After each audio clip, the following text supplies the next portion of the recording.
The film opens on Christmas Eve. A little girl named Juliet goes to her mom Jennifer because she thinks she hears Santa Claus on the roof. Jennifer brings Juliet back to her room and reassures her that there is nothing to be scared of.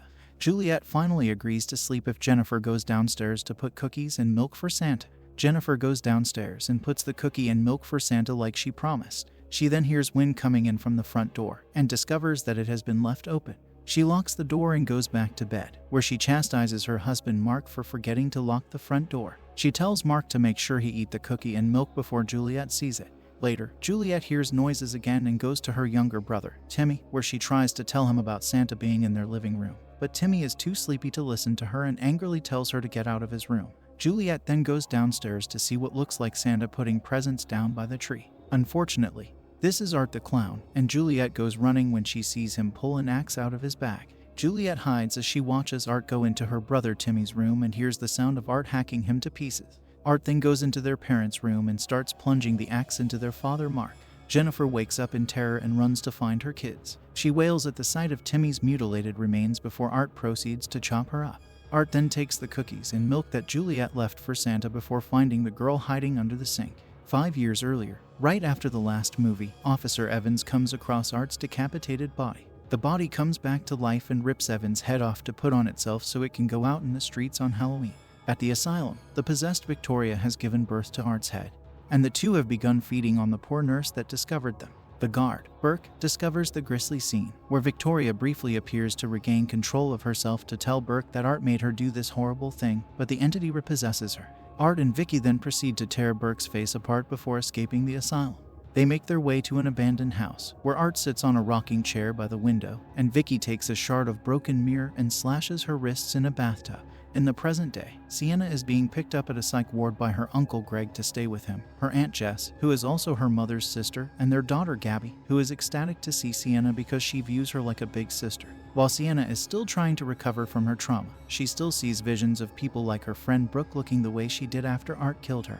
Jonathan is in college and has to deal with his obnoxious roommate Cole. Cole's girlfriend Mia is eager to meet Jonathan because she operates a true crime podcast and wants to know what it was like to meet someone who was so close to Art's carnage. Sienna later calls Jonathan to let him know she is out of the ward. 2 demolition workers come upon the abandoned house where Art and Vicky took refuge. The younger worker finds Art, still sitting and staring out the window while covered in cobwebs, while Vicky has been rotting away in the tub, submerged in her own filth. The older worker finds Vicky, who comes back to life and stabs him in the neck with the mirror shard. Art reawakens and attacks the younger worker, stabbing him until he peels the skin off his skull. Art then proceeds to gather some tools, including liquid nitrogen that he tests out on an unwitting rat.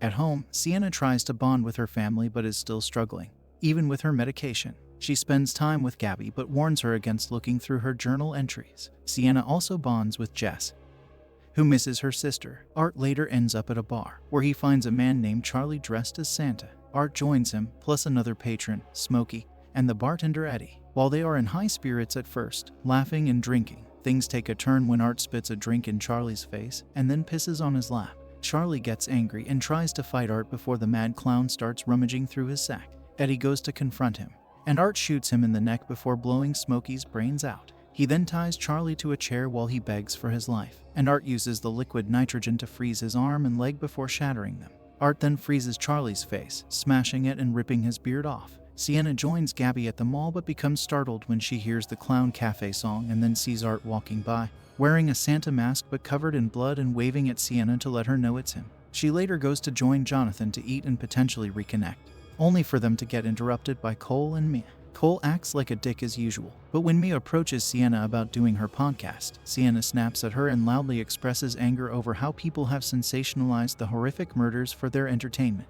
Sienna and Jonathan later argue privately since she says she saw Art again, but Jonathan isn't convinced. He suggests they move on for good until Sienna brings up letters that he wrote to her regarding the little pale girl and how their father also seemingly saw visions of demons. A flashback shows him reacting funny when giving young Sienna a drawing he made. Sienna resolves to return to the Terrifier to retrieve the sword she used to previously defeat Art, hoping it can kill him and Vicky for good. Art puts on Charlie's Santa outfit and goes to the mall, where he fills in for the actual mall Santa. He gives several kids random gifts before security forces him out since he is creeping people out. The little boy then grabs a package and opens it, setting off a bomb that kills several parents and children.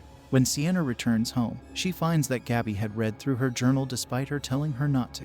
Gabby is apologetic, but Sienna denies all the art-related stuff that she wrote. However, Sienna starts to freak out when she sees a news report on the mall bombing and hears a witness describe Art's appearance. Greg calls Jonathan for help, and he heads out to pick the boy up. Art shows up at the college, where Cole and Mia are discussing getting Sienna or Jonathan on her podcast because she really wants to know what it was like to experience true evil, unaware that Art is mere feet away from them. The two go have sex in the shower, where Art follows them with a chainsaw. He smashes through the glass and cuts Cole up before slicing into Mia's body, leaving her alive long enough to look into his eyes like she wanted, and then he proceeds to cut her in half. Cole then takes the chainsaw up the ass before Art splits him in half, starting from the groin. Art then proceeds to use his body to make an angel from all the blood on the floor. Sienna wakes up and goes downstairs, thinking she is overhearing Greg and Jess talking about getting rid of her. This turns out to be Vicky mimicking their voices, as she and Art are already in the house. They have already killed Greg, putting his severed head on top of the Christmas tree and crucifying his headless, disemboweled corpse. The villains tie Sienna and Jess up to prepare to torture them. In the middle of them is a skull that they claim is Gabby's, but Jess refuses to believe them. Jess tells Sienna to make Art and Vicky suffer before they stuff a tube down her throat and stick a live rat in there, using a blowtorch to force it down her throat before Vicky slits it open for the rat to fall out. Vicky then tells Sienna that the skull is not Gabby, with Art bringing the frightened girl out. He puts Jonathan's glasses on the skull, seemingly confirming they killed him and causing Sienna to scream in anguish. The entity inside Vicky tries to possess Sienna, but she is too strong to let it happen, leading Vicky to think that it will work if they kill Gabby. Before the two can finish the girls off, Gabby asks if they can let Sienna open her gift first. Vicky lets it happen, but not before Art maims Sienna's hands to make it harder for her to open it. When she does open it, she pulls out the sword and stabs Art. Sienna frees herself and stabs Vicky before beheading her. While she tries to finish off Art, Vicky's blood melts through the floor and opens a portal to hell, with Gabby being pulled in. Sienna tries to use the sword to pull Gabby out, which cuts through Sienna's hands and ultimately isn't enough to save Gabby from falling in with the sword. The portal closes, and Art is nowhere to be found. Sienna is left alone and in agony, until the wounds on her hands magically heal. She then vows to do whatever it takes to rescue Gabby. Art boards a bus out of town. He sits near a woman, who looks frightened when he widens his eyes at her. As the bus driver asks her if she is okay, Art takes out his horn and gives his creepy smile before honking it.